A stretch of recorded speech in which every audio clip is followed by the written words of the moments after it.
Hvala za besedo, spoštovani komisar, spoštovana predsedujoča. Vsi se strinjamo, da ni Komisija v sedanji sestavi krivec za nastale razmere, vendar pa ukrepi, ki so se sprejemali na predlog Komisije v Evropskem parlamentu, kot je ukinitev kvot, tudi ruski embargo, imajo zagotovo za posledico na eni strani preveliko pridelavo mleka, na drugi strani pa drastičen padec cen. Slovenski kmet je pri vsaki kravi izgubil v enem letu približno 600 do 800 evrov. Ukrep Evropske unije, ki je bil podprt z Evropske unije, je, da mu da nadomestilo okoli 30 evrov. To ne more biti nadomestilo, ki bi pokrilo izpad tega prihodka, ampak je potrebno z resnejšimi ukrepi, predvsem ukrepi, ki bodo omejili proizvodnjo in pa tudi vzpostavili normalne poštene odnose v trgovski verigi.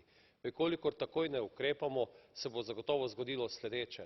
Najprej bodo propadli kmetje v hribovskih, gorskih območjih, v nadaljevanju bodo propadli kmetje, ki niso vertikalno povezani z mlekarsko industrijo, s trgovino, in propadli bodo kmetje v državah, ki nimajo toliko sredstev, da bi podprli državnih proračunov kmete. Takšne Evrope si ne želimo in v primeru takšne Evrope se bo mlečna proizvodnja selila v ravninska področja, v hribovskih območjih pa bo raslo grmovje.